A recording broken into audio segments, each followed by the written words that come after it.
Bonjour ou bonsoir, chers amis. Même si nous ne sommes pas, je pense, au complet d'après mes listes, je vais vous proposer de commencer parce que, je le rappelais au professeur Savoie, l'exactitude est normalement une des politesses du Conseil d'État, donc nous avons un tout petit peu déjà débordé l'heure de début et je ne voudrais pas que nous le fissions de façon excessive. Alors, j'ai le plaisir d'introduire ce soir auprès de vous le professeur Savoie, donc professeur émérite de l'université Paris 8. Je vous en prie, n'hésitez pas, de l'université Paris 8, spécialiste, je cite, de socio-histoire de l'éducation et de socio-histoire des sciences humaines et sociales. Vous avez beaucoup, monsieur le professeur, travaillé donc sur les mouvements pédagogiques au 19e et 20e siècle. Vous avez travaillé sur des biographies également d'acteurs, sur l'identification de réseaux dans ces domaines, mais vous êtes aussi passionné, donc, au-delà de l'éducation, par la sociologie, et c'est peut-être ainsi que l'on en arrive à croiser la route de Frédéric Leplay, puisque Frédéric Leplay est notamment un des fondateurs, ou est reconnu en tous les cas comme un des fondateurs de la sociologie française.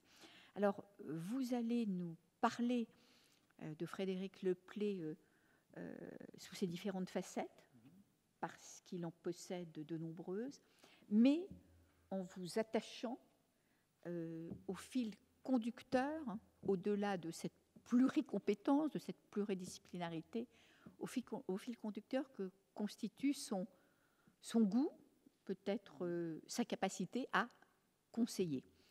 Évidemment, là, c'est le Conseil d'État que l'on retrouve notamment.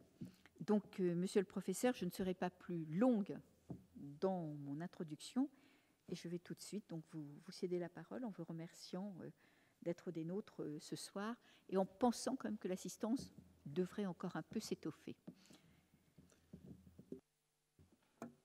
Merci pour cet accueil. Merci aussi pour votre invitation. Je le prends autant pour moi que pour Frédéric Leplay, parce que Frédéric Leplay, s'il existe de multiples travaux sur lui, n'est pas encore connu peut-être globalement. En clair, nous ne sommes pas encore en possession d'une biographie de Frédéric Leplay qui serait l'égale, par exemple, de la biographie de Tocqueville. Bon, j'avoue que j'y œuvre, mais est-ce que je la terminerai, ça risque d'être comme la Sagrada, l'œuvre de Gaudi à Barcelone. Donc, ce soir, il se trouve que j'interviens dans le cadre de la conférence Wright, et Vincent Wright, dans son livre sur le Conseil d'État sous le Second Empire, parle à plusieurs reprises de Leplay. Il le caractérise, à côté de son ami Michel Chevalier, il le caractérise de, je cite, cas curieux. Et donc, ça signifie pour moi que nous avons encore à découvrir le rôle qu'a tenu Leplay, notamment au Conseil d'État. Je n'aurai pas la prétention ce soir de vous dire, faire un portrait complet et suffisamment fouillé de Leplay au Conseil d'État, mais je vais ouvrir quelques pistes en espérant être relayé par d'autres sans doute plus compétents. Mais en amont de la période où Leplay a été conseiller d'État, donc entre 1856 et 1867.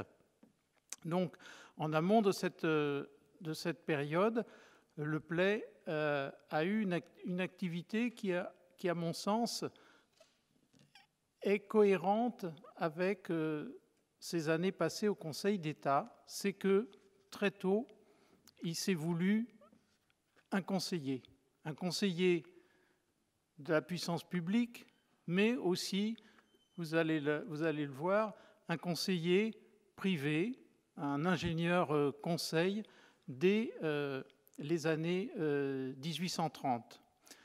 Et puis, une fois qu'il sera passé par le Conseil d'État, à la chute de l'Empire, il va continuer d'assumer cette fonction de conseiller, mais dans des conditions complètement différentes. Ça n'est plus le rôle de conseiller du prince qu'il cherche à assurer, mais c'est d'être un conseiller de la société civile à travers notamment un réseau de sociétés savantes et réformatrices qu'il constitue et qu'il nomme les unions de la paix sociale. Donc, ce soir, le fil rouge que je vous propose de suivre avec moi pour explorer un peu la vie et l'œuvre de Le Play, c'est celui de cette vocation de conseiller, ou comme vous le disiez, de goût qu'il a toujours eu pour le conseil. Alors, pour la clarté de l'exposé, j'ai distingué 3 périodes. La première période, on peut la faire débuter à 1803 et elle va de cette date à la chute de la monarchie de Juillet. Alors, pourquoi 1803 ? Il faut justifier ces bornes. Pourquoi 1803 ? Car c'est l'année où Le Play, il a alors 27 ans, se voit confier de dresser annuellement la statistique de l'industrie minérale. Et c'est une tâche par le biais de laquelle il va prodiguer des conseils qui, vous l'avez compris, concernent l'industrie minérale. La deuxième période court de la Deuxième République jusqu'à la chute du Second Empire, donc 1848-1870, mais ces 22 années, on peut les diviser en 2 séquences et un épilogue. La première séquence va de 1848 à la nomination de Le Play au Conseil d'État. Et la seconde correspond, je l'ai évoqué à l'instant, à sa fonction de conseiller d'État. Donc c'est fin 1855, je vous ai dit 1856 tout à l'heure, mais il entre en fonction en 1856, 1866-1867. Et ce que j'appelle l'épilogue de cette deuxième période, c'est les 2 années et demie qu'il va passer au Sénat, années qui, par parenthèse, ont été étudiées par Éric Anseau, et donc nous en savons déjà quelque chose grâce à Éric Anseau. Et puis la troisième période, donc je vous l'évoquais, c'est de 1870 pratiquement à sa mort en 1882.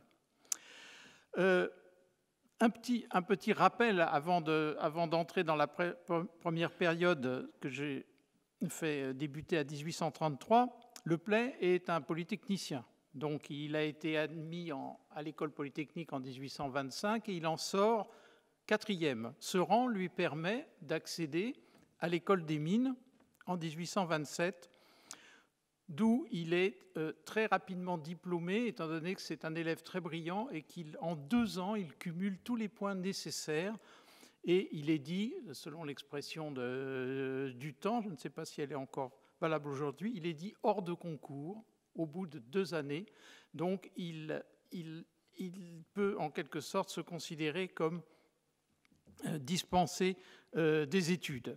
Il est nommé ingénieur ordinaire en 1831 et sa particularité, c'est non pas d'être nommé ingénieur débutant dans une circonscription territoriale, mais de rester attaché à l'école des mines, où on le trouve adjoint de Berthier, le professeur de chimie. Ça, c'est au laboratoire de chimie de l'école. Également adjoint de Duvernoy à la rédaction des Annales des mines à partir de 1832 et, comme je vous l'ai dit, chargé de la statistique de l'industrie minérale en 1833. Les premiers travaux de Le Play reflètent cette polyvalence et ces 3 tâches qu'on lui a attribuées en le conservant, si on peut dire, à l'école des mines. Donc il va faire des travaux de géologie, notamment à l'occasion de son premier voyage d'études. Il n'est plus en tant que jeune ingénieur et non plus en tant qu'élève ingénieur. Son premier voyage d'études a lieu en Espagne en 1833. Et là, il s'attache surtout à explorer les richesses métallifères de l'Espagne. Deuxième travail marquant de cette première époque, c'est il dresse une statistique commerciale qui concerne les substances minérales. Je cite son travail selon les mots qu'il a lui-même utilisés. Observation sur le mouvement commercial des principales substances minérales entre la France et les puissances étrangères pendant les 12 premières années, et particulièrement en 1829, 1830, 1831. Alors le Play, je vous le dis tout de suite, va affecter souvent des titres extrêmement longs, mais ces titres, les mots, évidemment, ne sont pas choisis fortuitement, mais ils ont tous leur sens et leur place dans le titre.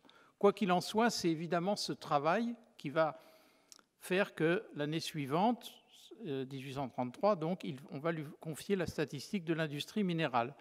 Et troisième corde qu'il a à son arc, qui le passionne, je l'ai évoqué à propos de sa fonction au laboratoire de l'école, c'est l'analyse chimique des minéraux. Et ça, c'est un travail qu'il va poursuivre pendant les années 1830, et notamment, il va s'intéresser de près aux procédés de fabrication de la fonte, du fer, de l'acier, et notamment à des théories qui concernent l'action du carbone comme réactif dans la fabrication de l'acier, sa théorie de la sémentation. Et il publie à ce moment-là dans les annales de physique et chimie. Donc vous voyez son ouverture, statistique, géologie, analyse chimique, voilà les trois registres d'ordre professionnel dans lesquels le Play s'illustre dès le départ. Et puis, il a aussi, depuis qu'il est élève ingénieur, il a une sorte de jardin secret qui est connu seulement de ses intimes, c'est l'étude des sociétés. Et cette étude, ce goût pour l'étude des sociétés, on peut le rattacher à un engagement de jeunesse qu'il a eu, qui est absolument avéré, dans le saint-simonisme. Mais ceci se fait discrètement et ne donne lieu à aucune publication ouvertement de cet ordre avant 1855 et les ouvriers européens. Donc il va garder ce travail intime, si on peut dire, par devers lui pendant toutes ces années, même si cette orientation transparaît dans ses travaux dits de sciences métallurgiques. Alors, à partir de cette compétence de départ qu'il manifeste, comme je viens de vous l'évoquer, il va inaugurer une fonction de conseil, parce que ses compétences vont être très vite remarquées par ses supérieurs, et en particulier par le directeur général des ponts et chaussées et des mines, Victor Legrand, qui est un personnage qui a été aussi conseiller d'État, qui est un personnage qui mériterait vraiment une biographie monumentale. C'est vraiment l'homme de l'industrialisation, de l'équipement industriel de la France, des voies de communication, et il a été en fonction jusqu'en 1848. Et il meurt en 1848. J'ai vérifié, ça n'est pas la Révolution qui par exemple, de 48, qui le chasse du Conseil d'État. Il est encore conseiller d'État de février 48 à sa mort en août 48. C'est quand même un détail, je trouve, intéressant, significatif pour qui voudrait se pencher sur la figure de Victor Legrand. Enfin, Victor Legrand n'est pas notre sujet, mais par contre, en tant que supérieur direct de Le Play, il va s'attacher ses services en lui confiant un certain nombre de missions économiques. Et c'est là où le Play va affirmer sa fonction de conseiller. Dès 1835, alors que est en débat la modification de la législation douanière entre la Belgique et la France, Le Play est envoyé pour enquêter à la frontière franco-belge pour essayer d'évaluer en quoi une baisse des tarifs douaniers aurait des conséquences sur les industries nationales. En quoi est-ce que finalement notamment la métallurgie belge, va menacer, la métallurgie risque de menacer la métallurgie du nord de la France à l'occasion de cette baisse des tarifs. Donc, on a quelques traces de l'enquête de Leplay qu'il mène pendant 2 mois environ à la frontière franco-belge dans des lettres qui ont été conservées, lettres adressées à Victor Legrand, où il brosse déjà une première évaluation de la situation. J'imagine qu'un rapport dort quelque part aux Archives nationales. Personnellement, je n'ai pas encore eu la bonne fortune de le trouver, mais je pense qu'il existe parce que l'année suivante, autre exemple, il est envoyé en Grande-Bretagne pour une nouvelle mission économique qui concerne la situation de l'industrie charbonnière. Et ça, c'est le ministre Martin Dunord, qui l'envoie, mais évidemment via Victor Legrand, le directeur général. Et ça donne lieu à un rapport manuscrit qu'on peut lire aux Archives nationales. Le titre du rapport, « Considération sur l'importance politique et industrielle de la houille à l'époque actuelle et sur l'urgence qu'il y a d'assurer à la France un large et sûr approvisionnement de ce combustible ». L'intitulé même du rapport montre qu'il y a toujours un conseil derrière. Ce n'est pas une expertise technique. Oui, il passe par une expertise technique. Il faut bien qu'il se rende compte de la valeur des mines de houille britanniques. Mais après, il raisonne sur la façon dont ça influence notamment les rapports franco-britanniques. Et donc, il fait entrer immédiatement d'autres facteurs dans son évaluation de l'industrie charbonnière, notamment les transports, le coût des transports, etc., le coût de la main-d'œuvre. Et c'est là où, notamment, il commence à s'intéresser à ce qu'il appellera plus tard le budget des familles ouvrières. C'est-à-dire que le coût de la main-d'œuvre s'apprécie aussi en fonction des budgets des familles ouvrières. Bon. Donc, voilà comment Leplay inaugure donc son rôle officiel, si on peut dire, de conseiller par ses missions économiques. Et il va poursuivre de cette façon-là, pratiquement de 1835, première mission, jusqu'à 1853. 1853 est le dernier mémoire qu'en tant qu'ingénieur des mines, il publie.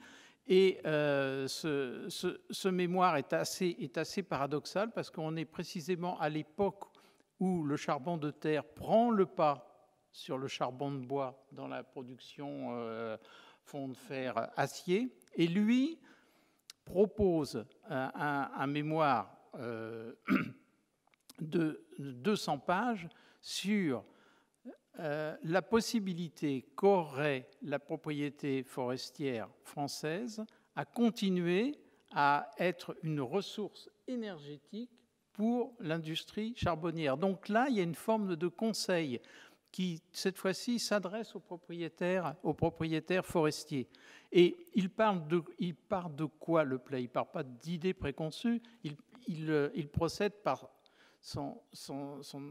j'ai envie de dire, son habitude intellectuelle qui est les études comparées. Donc c'est en étudiant ce qui se passe à l'étranger qu'il va trouver d'éventuelles solutions qui pourraient être adaptées et mises en œuvre en France. Alors, là encore, un grand titre à rallonge. On est en 1853, son mémoire fait 205 pages avec force planche et illustration et s'intitule « De la méthode nouvelle employée dans les forêts de la Carinthie pour la fabrication du fer et des principes que doivent suivre les propriétaires de forêts et d'usines à bois pour soutenir la lutte engagée dans l'Occident de l'Europe, c'est-à-dire en France notamment, entre le bois et le charbon de terre ». Je dirais que le titre dispense presque de lire le mémoire en ce qui concerne son objectif. Voilà. Et donc, Leplay, donc pendant 20 ans, va en tant qu'ingénieur des mines, spécialiste des sciences métallurgiques, qui touche à des domaines évidemment connexes, comme la propriété forestière.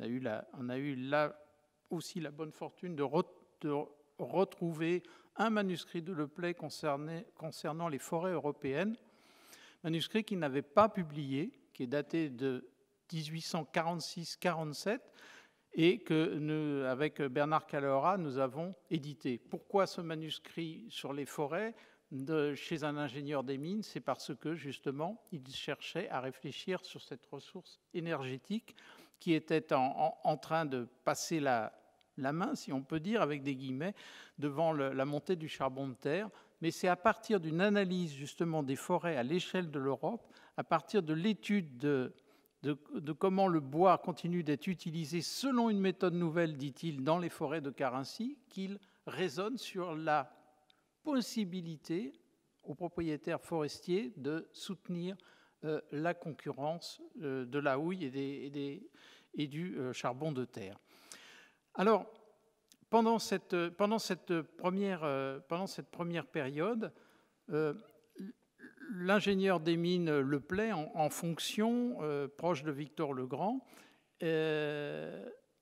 entame aussi une carrière d'ingénieur conseil. Ça se passe très tôt, c'est en 1837. Il rencontre un maître de forge russe qui s'appelait Anatole Demidov. Et Anatole Demidov, avec son frère, possède des mines essentiellement dans l'Oural. Et il a le souci, Anatole Demidov, d'obtenir une reconnaissance en tant que mécène des sciences et des arts, etc. Je ne vais pas vous développer la personnalité d'Anatole Demidov, une personnalité très intéressante, qui a donné lieu à une petite exposition d'ailleurs à Paris il y a 2 ans à l'église orthodoxe russe. Donc cet Anatole Demidov enrôle Leplay dans un premier temps pour à la demande du tsar, aller explorer les capacités charbonnières de ce qu'on appelle la Russie méridionale.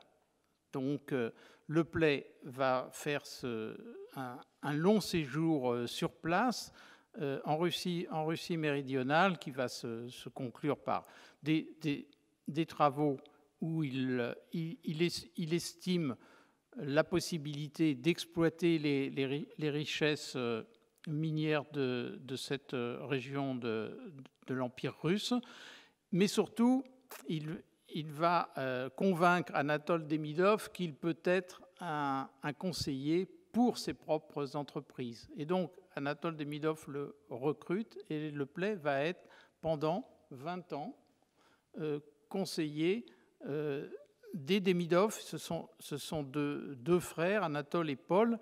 Il se trouve que Paul meurt assez rapidement et donc en fait Leplay va être le conseiller de la famille Demidov dans la gestion de leurs mines et usines de l'Oural. Donc on est à l'époque du servage. Les Demidov auraient, comme disait c'est Gogol qui parle des âmes mortes, auraient 15 000 âmes sous son pouvoir, dont un certain nombre travaillent dans ces mines et dans ces usines. Et Leplay va aller se rendre compte à 2 reprises de la situation de ces mines et usines, va faire 2 voyages en Oural, l'un en 1844 et l'autre en 1853. Et ces deux voyages sont évidemment l'occasion pour lui de rapports techniques sur la situation de cette entreprise. Il y a beaucoup de documents qui sont notamment dans les archives russes à Moscou, qui sont aussi dans les archives régionales à Ekaterinbourg, qui pourraient alimenter une monographie de cet établissement Demidov dans l'Oural. Et parmi ces documents, il y a énormément de lettres de Le Play qui, sans arrêt, répond à des questions qui lui sont posées, et donc il gère largement à distance cette entreprise. Donc, vous voyez, là, cette vocation de conseiller s'exerce dans des circonstances très différentes de celles de l'ingénieur des mines du corps d'État qu'il est par ailleurs. Je dirais, pour terminer sur cette première période, je dirais que c'est aussi celle où il élabore une science sociale, comme je l'ai évoqué, en parallèle de toutes ces expertises techniques, qu'elles soient d'ordre géologique, économique, de sciences métallurgiques. Et on trouve des traces de cette élaboration discrète, notamment dans les cours qu'à partir de 1840, il donne à l'école des mines. Car en 1840, il accède à la chaire de métallurgie de l'école des mines. Et dans les leçons d'ouverture qui ont été conservées, qu'on peut consulter à l'école des mines, dans sa leçon d'ouverture de ses cours, il fait un certain nombre de propositions aux élèves ingénieurs qu'il a en face de lui, et c'est des propositions où il leur dit notamment de prendre en compte ce qu'on pourrait appeler le facteur humain dans la gestion des entreprises métallurgiques. Et la prise en compte de ce facteur humain, ce n'est pas quelque chose d'ordre simplement philanthropique, c'est, on peut dire, techniquement, il pense qu'un ingénieur doit assumer ce qu'on appellera plus tard un rôle social, doit connaître la situation, la condition des ouvriers, des industries sur lesquelles il exerce son autorité. Et pour lui, la façon de connaître la condition ouvrière, c'est d'étudier à travers le budget, la vie des familles ouvrières. Et donc on voit dans ces leçons déjà se révéler un peu ce que seront les principes de la science sociale qu'il imagine et qu'il ne révélera, comme je vous l'ai dit, qu'en 1855 dans les ouvriers européens. Passons rapidement à la deuxième période, 1848. Est-ce que Le Play, étant donné qu'il était proche du pouvoir à travers ses relations avec Victor Legrand, à travers les différents ministres du commerce et des travaux publics qu'il a conseillés, est-il, si on peut dire, déstabilisé ou démonétisé par la Seconde République? Absolument pas. Parce qu'il avait déjà, en quelque sorte, à la fois diagnostiqué et pronostiqué que le régime allait s'écrouler. Il participe de cette réflexion à travers un groupe qui se réunit chez Jean Reynaud. Jean Reynaud, c'est un très ancien condisciple et ami de Le Play, qui est très engagé dans l'opposition républicaine à la monarchie de Juillet. Et dans le cercle de Jean Reynaud, Le Play apporte ses connaissances des différentes sociétés européennes et sert à ce diagnostic très pessimiste à l'égard de la monarchie de Juillet. Donc la révolution de février ne le surprend pas et il se met immédiatement au service du nouveau pouvoir, du gouvernement provisoire. Alors, où est-ce qu'il va exercer cette fonction de conseiller? Tout d'abord dans deux domaines. Premièrement, le débat d'idées sur l'organisation du travail qui a lieu à la Commission du Luxembourg, présidée par Louis Blanc. Le Play est demandé par Arago afin qu'il s'oppose aux idées de Louis Blanc dans un débat qui a lieu dès le mois de mars de 1848. Le Play, pas malheureusement donner les détails de ce débat, mais ce qui est intéressant, c'est que Le Play occupe une sorte de position médiane entre Wolowski, qui dans le débat l'économiste Wolowski défend le libre-échange, et de l'autre côté, et le laisser-faire d'une manière générale, qui est donc une incarnation, si vous voulez, du libéralisme économique de l'époque, et Louis Blanc qui, lui, prône des formes d'organisation du travail dont les ateliers nationaux seront quand même une des incarnations. Et Le Play, lui, propose une position médiane qui défend à la fois, dans certaines conditions, l'intérêt d'une organisation du travail, et il s'appuie pour cela sur une monographie qu'il a faite, une enquête qu'il a faite concernant les mineurs du Hartz. Mais il défend aussi la possibilité que les individus, en quelque sorte, s'auto-organisent. Et là, sa référence, ce n'est plus une population ouvrière au sens où nous l'entendons communément, mais il s'agit là de population allemande de la plaine du Lunebourg qu'il a étudiée et dont il lui semble que les formes d'organisation sociale, notamment organisation familiale, produisent à la fois stabilité et prospérité, ce qui, dans le Hartz, est dû à la gestion, on va dire, autoritaire de l'administration. Donc, pour Le Play, ça veut dire qu'il n'y a aucune solution de principe qui vaut.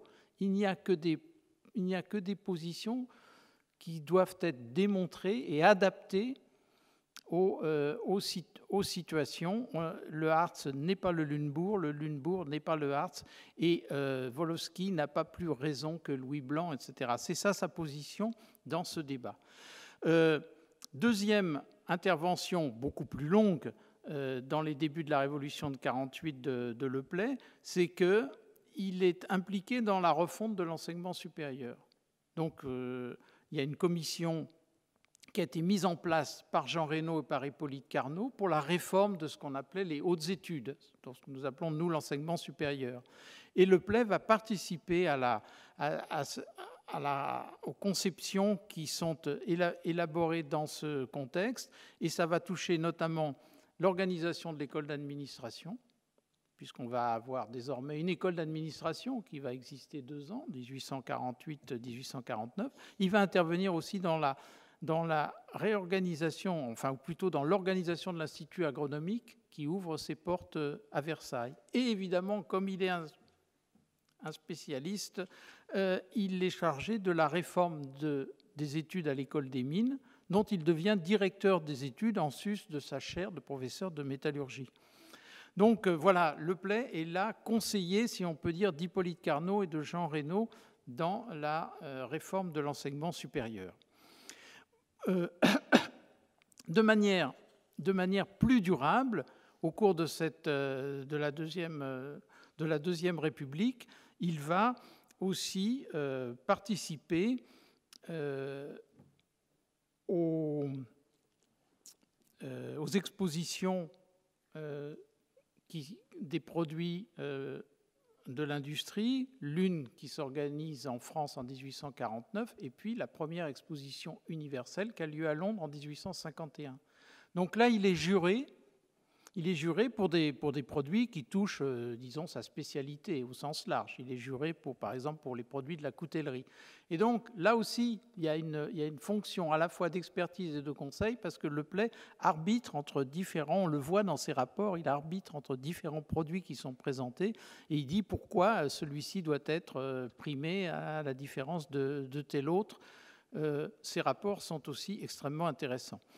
Et in fine, il participe, pour cette période, il participe à l'exposition universelle de 1855, donc organisée par le nouveau pouvoir, organisée par le Second Empire, dont il va être commissaire général à la suite de la défaillance de celui qui devait occuper la fonction, qui était le général Morin, responsable du Conservatoire des Arts et Métiers.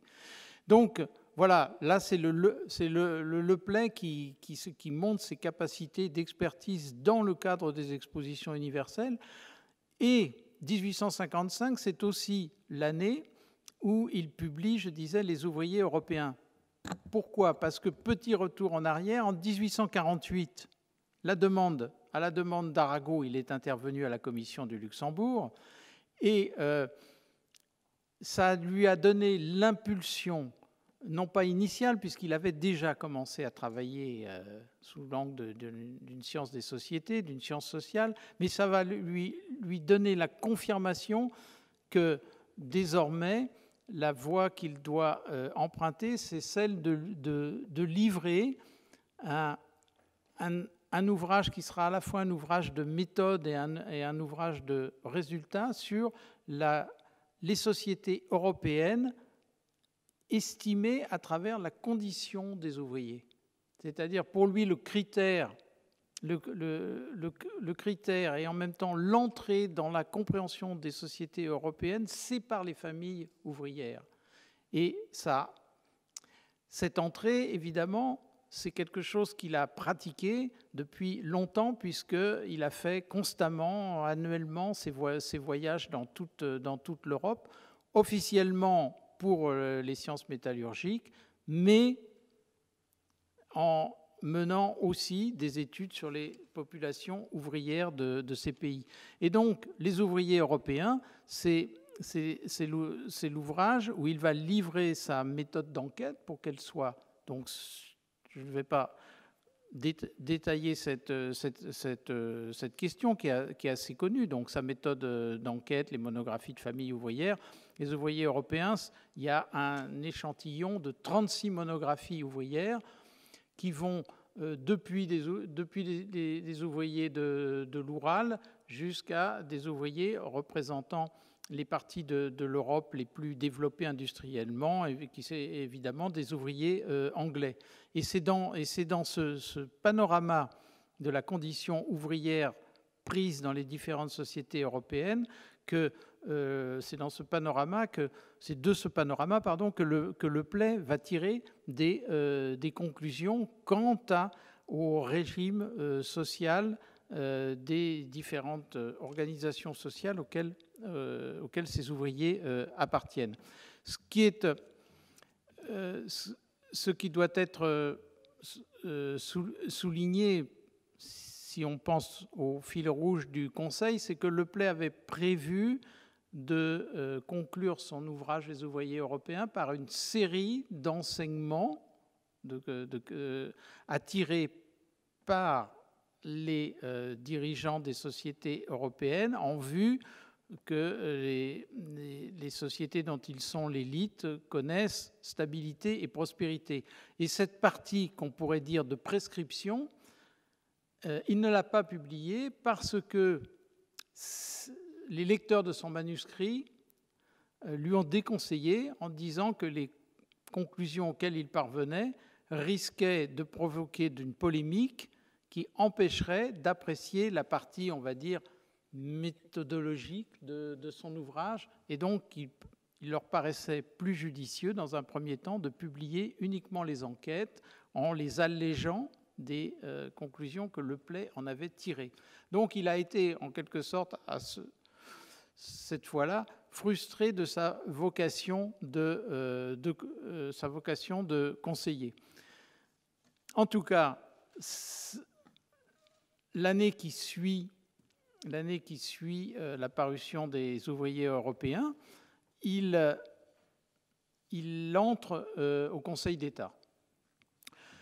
Donc, il va pouvoir reprendre tout à fait officiellement cette inclination qu'il a pour le Conseil.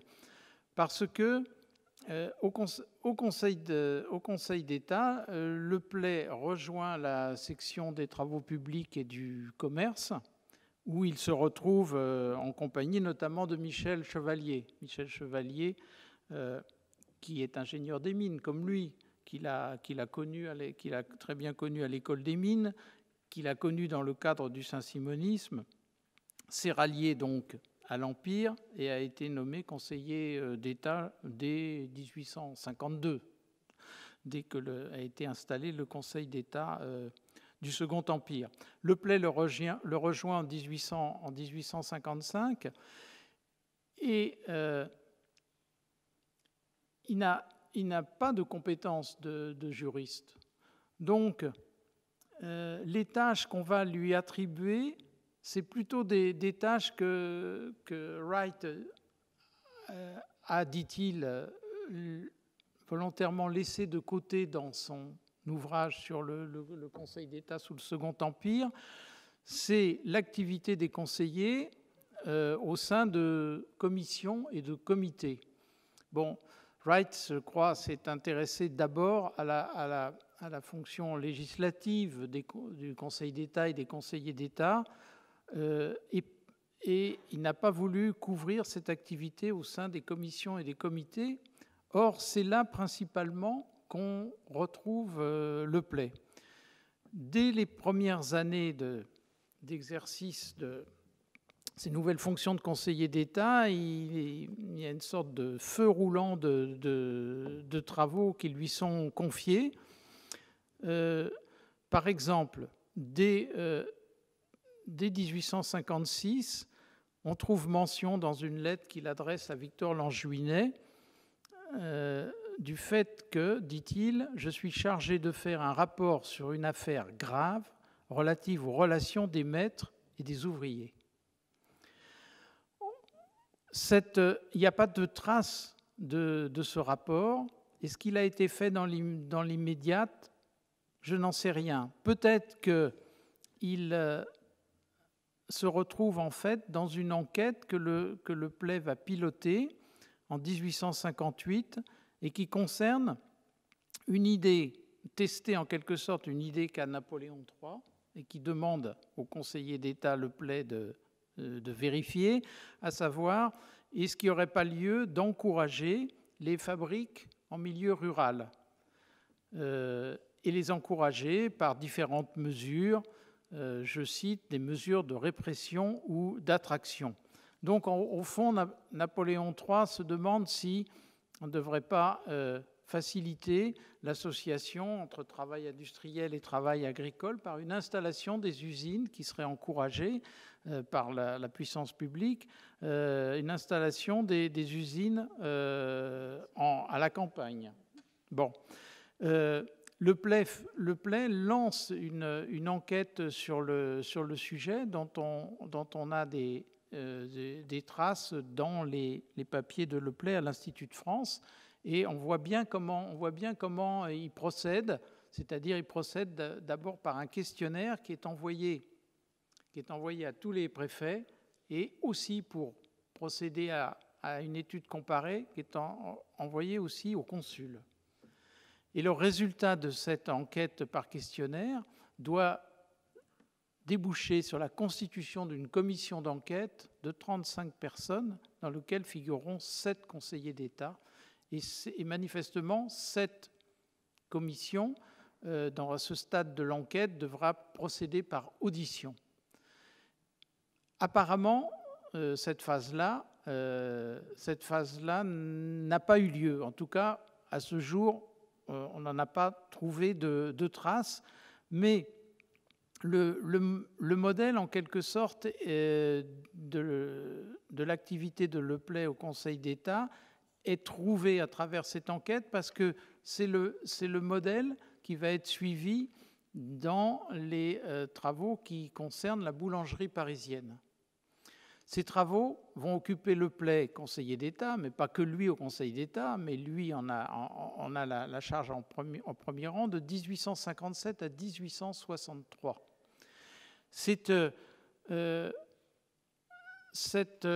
On trouve déjà des éléments sur la boulangerie, sur cette enquête, dans le livre de Morin consacré à Baroche, et c'est vraiment extrêmement intéressant parce que là, il y a un débat extrêmement serré entre les partisans d'une libéralisation complète de la boulangerie parisienne face à Haussmann qui veut maintenir, lui, un certain nombre de règles. Ces règles, c'est par exemple le prix du pain est taxé, le nombre de boulangeries est limité, Deuxièmement, il existe aussi une caisse de la boulangerie qui fournit la farine au boulanger et à un prix qui est compatible avec le prix qui a été fixé par l'autorité, parce que l'obsession, c'est évidemment que le prix du pain, qui génère des émeutes, etc. Voilà. Bon. Donc, le PLEI va s'attacher à étudier cette question et par étapes va prouver que la libéralisation de la boulangerie parisienne non seulement est possible, mais est souhaitable. Et la façon dont il va procéder, c'est une enquête par audition. Le volume de publication des auditions dont le PLEI a la responsabilité, donc enquête sur la boulangerie du département de la Seine, etc., recueil des dépositions, fait plus de 800 pages.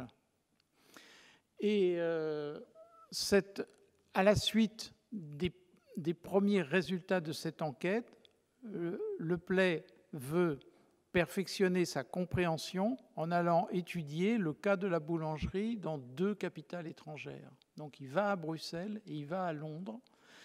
Et le résultat de cette enquête est soumis donc aux différentes instances du Conseil d'État. Alors il y a le niveau lorsque les sections sont réunies, notamment des travaux publics et de l'intérieur. Puis ensuite il y a le niveau où les rapports sont soumis à l'empereur.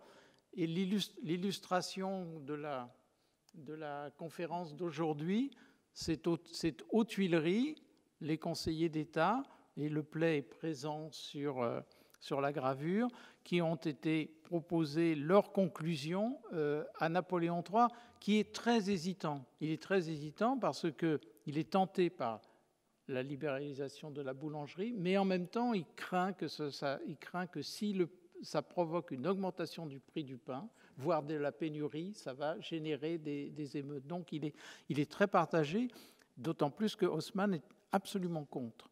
Et donc il y a un affrontement majeur entre Haussmann et le Conseil d'État. Et finalement, le Conseil d'État, si on peut dire, incarné en l'occurrence par le PLEI, parce que c'est lui qui fournit les arguments au Conseil d'État pour dire il faut libéraliser la boulangerie. La preuve en est, c'est qu'à Bruxelles et à Londres, où la boulangerie est libre, il y a du pain autant qu'on en veut, il est moins cher qu'à Paris, et même, dit-il, parce qu'il l'a goûté, il est de meilleure qualité. Bon. Donc, le PLEI est un spécialiste de l'alimentation aussi. Si vous regardez, si vous avez la curiosité de regarder ses budgets de famille, il détaille toute l'alimentation des familles ouvrières. Donc, il connaît l'alimentation des familles ouvrières de l'Oural jusqu'à l'Angleterre, de la Norvège jusqu'au sud de l'Espagne, en Italie. Il n'y a pas quelqu'un qui ait une connaissance plus encyclopédique des conditions de vie concrètes des familles ouvrières que le PLEI. Bon, ça c'est... Mais bon, je pense que la façon dont il a traité la question de l'enquête sur la boulangerie est à voir avec ça. Bon, le temps passe sûrement, donc je suis toujours dans cette deuxième période du Le PLEI conseiller. Il y a un autre élément où il intervient, c'est que parallèlement à la question de la boulangerie parisienne, le pouvoir met en route une révision de la législation relative au commerce des céréales. Parce qu'à l'époque, il y avait un système d'échelle mobile et on jouait sur les droits de douane en fonction justement du prix du pain qu'on voulait maintenir à un certain niveau. Et ce système d'échelle mobile rentre en contradiction avec la politique désormais suivie depuis 1860, qui est la politique poussée par Michel Chevalier, qui a abouti à la conclusion des traités de commerce libéralisant les échanges. Bon. Et donc le PLEI est impliqué dans cette législation relative au commerce des céréales, mais là les choses vont beaucoup plus vite qu'avec la boulangerie parisienne, et dès 1861, une loi est adoptée qui met fin à l'échelle mobile. Et Le Play, en tant que conseiller d'État, va défendre le projet de loi devant le corps législatif. Bon. Je ne pense pas que ce soit un grand orateur. Et je pense qu'il a des collègues au Conseil d'État qui défendent beaucoup mieux les projets de loi que lui, notamment quelqu'un dont il est proche, c'est Léon Cornudet. Léon Cornudet est conseiller d'État à la section, comme lui, des travaux publics et du commerce. Et Léon Cornudet affronte beaucoup plus, aussi bien l'Assemblée générale du Conseil d'État que le corps législatif, que Le Play. Un dernier mot quand même pour vous montrer, vous donner un petit aperçu des activités de Le Play au Conseil d'État. C'est toujours dans le jeu de ces commissions, c'est qu'après l'exposition universelle de 1862, qui a eu lieu à Londres, dont Le Play était le commissaire général de la représentation française, le constat a été fait que de l'infériorité de la France en matière d'enseignement professionnel. Et donc, dans la suite de l'exposition universelle de 62, dès l'année suivante, une commission est mise en place qui va réfléchir aux réformes à apporter à l'enseignement professionnel. Et c'est une commission de conseillers d'État où Le Play est présent, et à nouveau, il fonctionne par audition, c'est-à-dire qu'ils auditionnent toutes les personnalités qu'ils pensent compétentes, qualifiées pour parler de la question de l'enseignement professionnel. Il n'y a pas eu d'enquête, on va dire, directe, comme pour le cas de la boulangerie, de la part de Le Play. Mais ce qui est très intéressant, c'est que ce sont des jeunes auditeurs qui vont être envoyés à l'étranger pour aller étudier la situation de l'enseignement professionnel. On en a déjà une certaine idée grâce à l'exposition universelle, mais pour connaître les choses plus directement, plus concrètement, on envoie Monnier en Allemagne et on envoie Frankville en Angleterre. À propos de Frankville, d'ailleurs, qui est à l'époque jeune auditeur, on a dans ses souvenirs, j'ai dû apporter ça, on a dans ses souvenirs un très bref portrait de Le Play que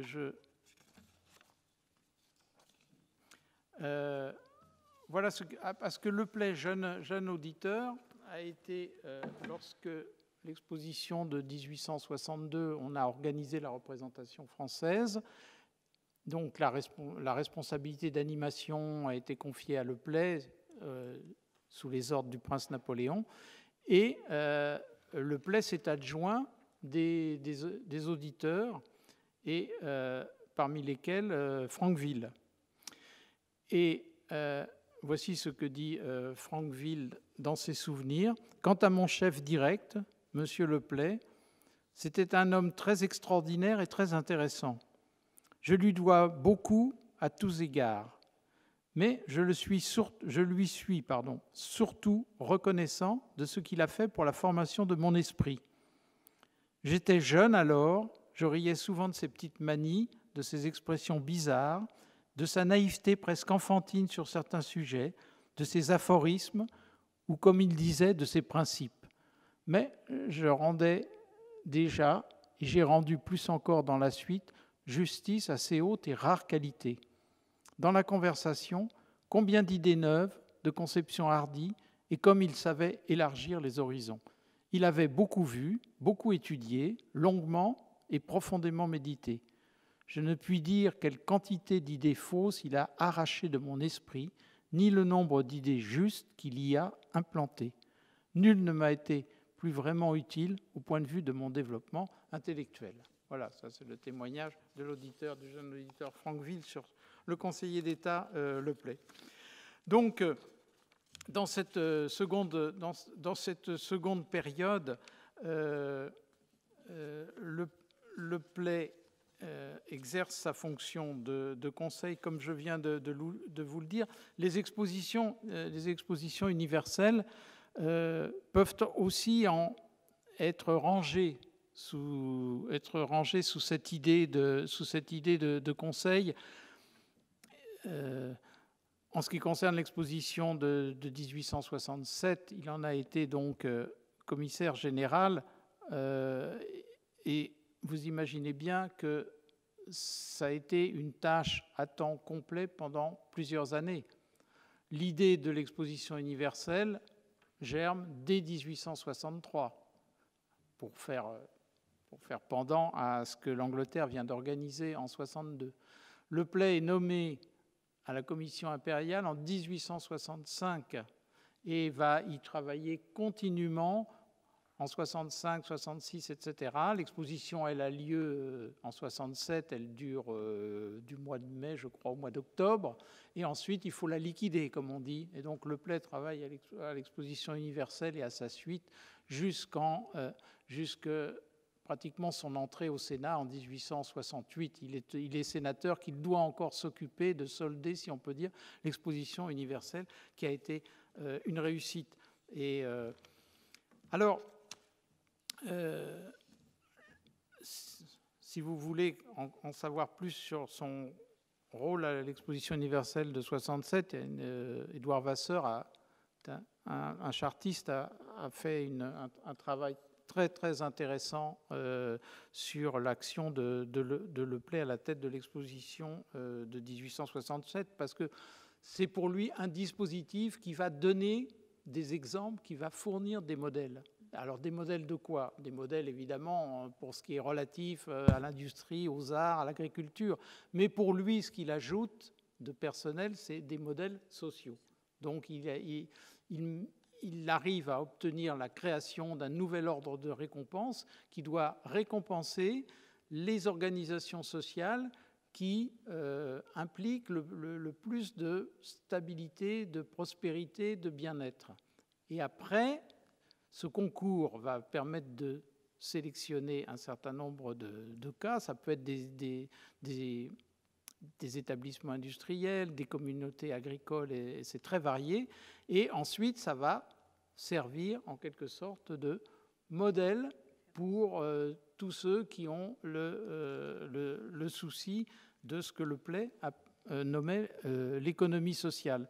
Donc voilà le rôle de l'exposition de 1867 dans cette œuvre de conseiller et presque d'éducateur permanent. C'est très... Le Play se met en position, c'est vrai de conseil, mais pas un conseil en surplomb, pas un conseil d'autorité qui serait fondée sur ses compétences, etc., qui sont exceptionnelles. Il se met aussi en position, je dirais, plus d'éducateur. Et il y a un passage dans la réforme sociale en France de 1864 qui concerne le Conseil d'État à travers l'idée suivante. Je cite Le Play. « S'il est vrai que les Européens convergent vers une organisation uniforme qui réunirait les meilleurs caractères des nationalités actuelles. » C'est la thèse de Le Play en 1864. Bon, nous sommes au lendemain des élections européennes. Le Play a l'idée, Le Play c'est, comme il y a Scipion l'Africain, pour moi il y a Le Play l'Européen. Je ne comprends pas comment ça ne soit pas vraiment une sorte d'icône de l'Europe. Il devrait, ça devrait. Et donc Le Play a en quelque sorte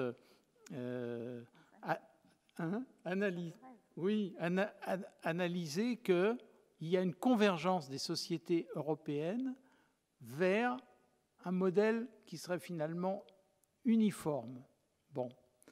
Et cette convergence, il souhaite que ce soit la convergence du bien que l'on trouve dans chacune des sociétés. Il n'y a pas chez lui l'idée de société supérieure et de société inférieure. On peut trouver autant dans la société russe, et ça lui a été souvent reproché, puisque pour certains de l'époque, c'est la société du servage, du knout, etc. Ça a été dit comme ça à l'époque. On a dit, Le Play, c'est le monsieur qui fait l'apologie de la société du knout.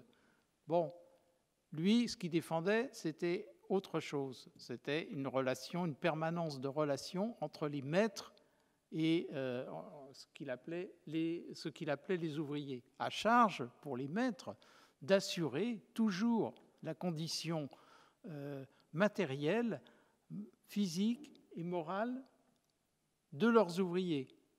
Et donc, il aimait à soulever ce genre de paradoxe, dire « mais je n'ai jamais rencontré en Russie la misère que j'ai rencontrée dans les rues des villes industrielles d'Angleterre. » Bon, donc, voilà le genre de paradoxe qui maintenait, puisque lui, c'était le social qui l'importait, pas le politique. Le politique, c'était de l'ordre d'un autre niveau, d'un autre registre. Bon, bref, sur la question des sociétés européennes, en 1864, donc, il diagnostique en quelque sorte qu'il va y avoir peut-être une convergence des sociétés vers un modèle qui va emprunter à chacune des sociétés ce qu'elle a de mieux. Et c'est là où il donne un rôle au Conseil d'État.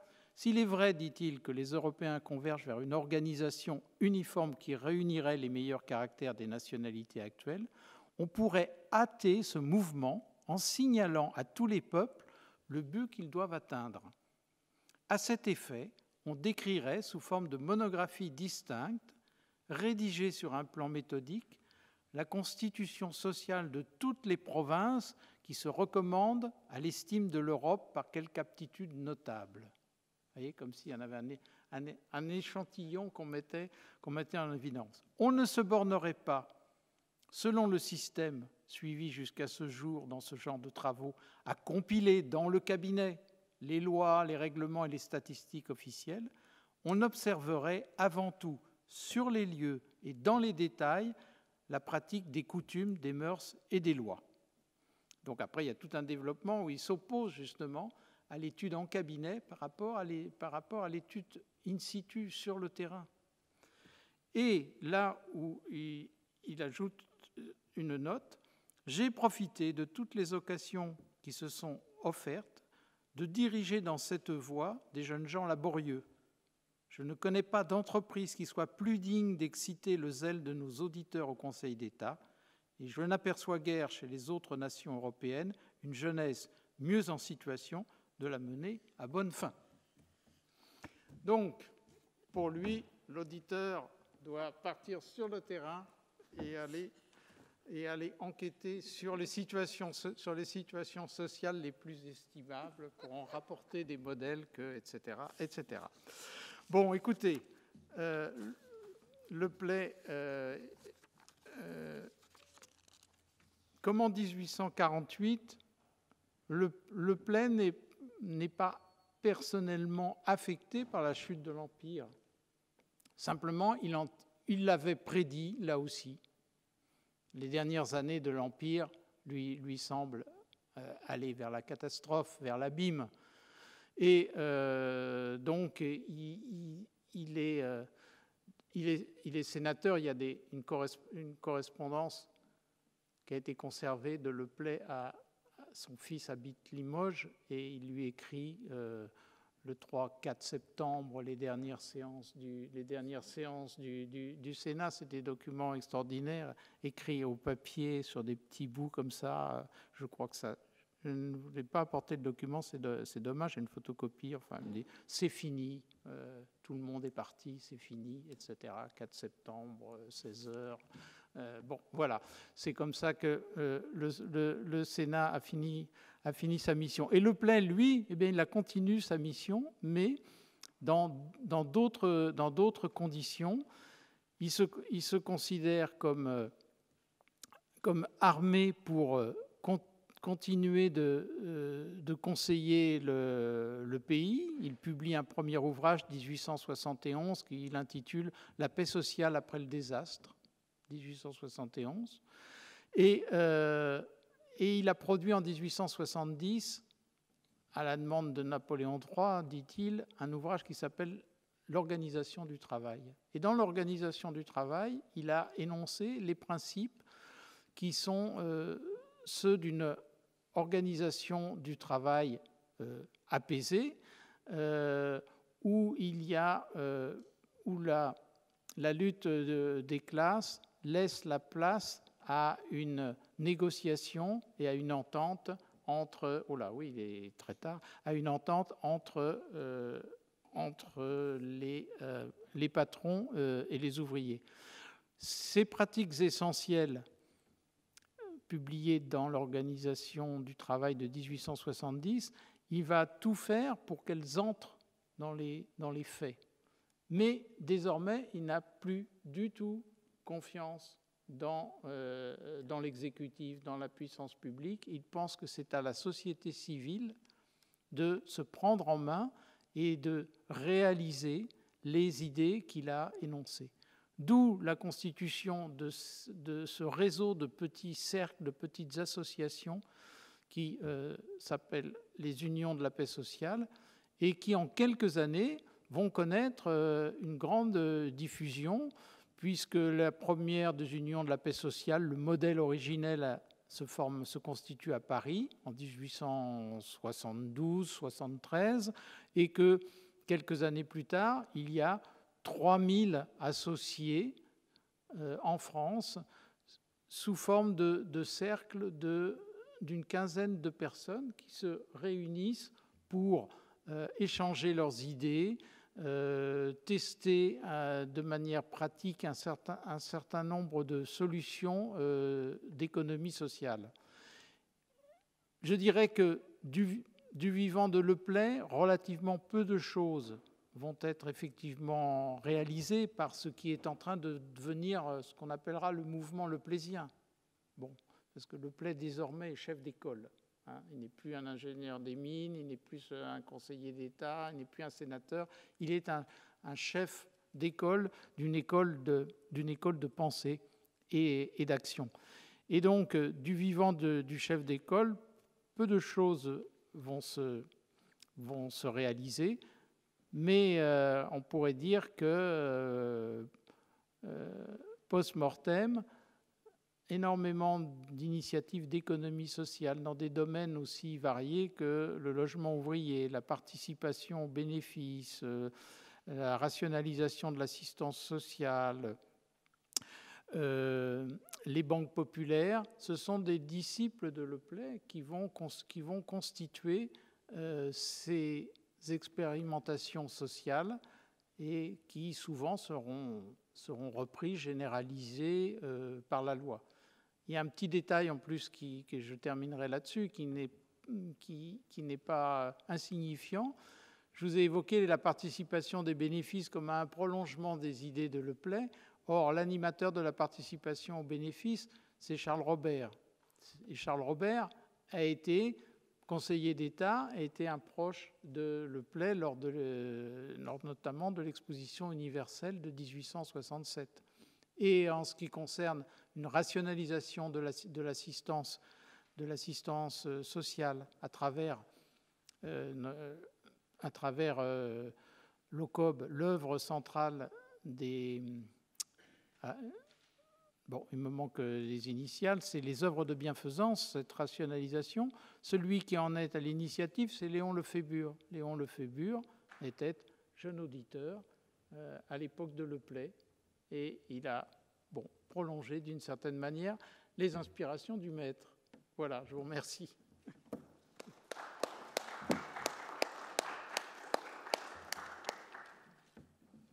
Merci beaucoup, monsieur le professeur, pour cette conférence très complète sur cette convocation de conseillers qui, je te dire, pour moi, a résonné. J'ai bien senti beaucoup avec l'actualité, parce que j'ai bien noté votre amusement quand vous nous expliquiez que les auditeurs au Conseil d'État allaient sur le terrain. Vous savez qu'aujourd'hui, on voudrait qu'ils aillent sur le terrain avant de devenir auditeurs. Mais je note que, en l'espèce, quand même, c'est bien dans ce sens-là que ça se passait. Donc ça me rappelle les missions prioritaires là, que nos jeunes collègues sont en train de vivre.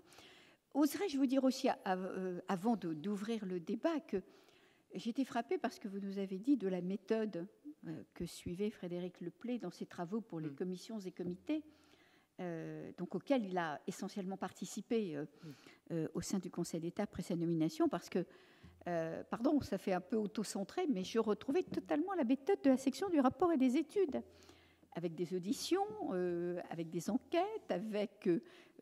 alors nous envoyons effectivement des questionnaires plutôt aux ambassades et pas aux consuls, aux préfets assez rarement, mais on essaie de les associer pour certains travaux. Et j'ai été passionnée par cela, parce que finalement cette méthodologie, et la méthodologie également selon laquelle l'étude et l'enquête est soumise à différents niveaux au sein du Conseil d'État, alors jusqu'à l'empereur, ça nous on n'a plus l'empereur, mais lorsque l'étude a été commandée par le gouvernement, on la remet au Premier ministre. Je trouvais qu'il y avait des parallélismes qui sont très intéressants finalement à regarder et à mieux maîtriser. J'avoue que vous m'avez fait découvrir cet aspect-là très pratique de ce travail de Leplé. Alors moi j'avais envie de vous poser peut-être une question pour ouvrir le débat, de revenir sur les expositions universelles, parce que le président Massot s'en souvient, lorsque le comité d'histoire qu'il présidait alors avait organisé, je crois que c'était en 2011, un colloque sur le rôle du Conseil d'État dans le développement économique de la France. On avait beaucoup parlé des expositions universelles. Alors je vais vous demander une précision. Il a été finalement associé à combien d'expositions universelles, que ce soit à Londres ou à Paris? Parce que j'avoue là que je n'avais plus... J'ai étudié ça il y a quelques années, mais là je n'avais plus les idées très précises. Et effectivement, c'est essentiel, et c'est essentiel comme formation et comme pépinière aussi, comme vous le disiez, parce qu'on s'entoure d'autres collègues qui eux-mêmes vont continuer. Alors, très précisément, 1851, l'exposition universelle de Londres, là, Leplé est seulement parmi d'autres un juré, notamment donc, comme pour les produits qu'il connaît, par exemple la coutellerie. 1862, Leplé est commissaire général de la représentation française qui va à Londres. Oh, j'ai oublié 1855. Mais oui, 1855. Il est dans la commission d'organisation, dite commission impériale, dont il devient le commissaire général. Voilà, parce que avec Desfaillant, l'exposition a été inaugurée en retard, donc ça a fait très mauvaise impression, et Morin, manifestement, ne maîtrisait plus la situation, et donc il a été écarté, et Leplé l'a remplacé. Donc 1851, 1855, 1862, là c'est dans le cadre de la représentation française à Londres. Une petite remarque, c'est que Leplé avait, pour la première fois, il y a eu une représentation ouvrière. Les ouvriers avaient demandé à visiter l'exposition. Il y a une représentation ouvrière dont Leplé était en quelque sorte le mentor. Et donc, c'est très intéressant, cette représentation ouvrière, parce qu'elle a été désignée par les ouvriers eux-mêmes. Ça n'est pas les pouvoirs publics qui ont dit on prend tel, tel et tel. Il aura seulement été accordé un crédit pour les frais de voyage, la possibilité de s'auto-désigner, et tout ça sous le contrôle de Leplé. Vous savez sans doute qu'on dit que c'est à cette occasion que les ouvriers parisiens ont rencontré les ouvriers anglais en 1862, et qu'ils ont échangé moins sur l'exposition, enfin pas seulement, mais que ça aboutit 2 ans plus tard à la création de l'Internationale en 1864. Voilà. Donc, bon, il y avait peut-être là un risque pris par le pouvoir. Je ne sais pas si Leplé les a vraiment aussi bien encadrés qu'il aurait dû. Bon, plaisanterie mise à part. Ensuite, c'est 1867. Alors là, 1867, c'est là où il donne toute sa mesure, parce qu'il l'organise entièrement, d'autant plus que le prince Napoléon, qui en principe a la responsabilité, se fâche avec l'empereur et démissionne de la commission en 1865. Et c'est Leplé donc qui va assurer entièrement l'organisation. Le prince Napoléon s'étant retiré. Voilà, plus de détails. Voilà, merci beaucoup, parce que je crois que là, vous nous avez bien remis, en tout cas, vous m'avez bien remis les choses en perspective. J'avais peut-être omis certains aspects de sa participation.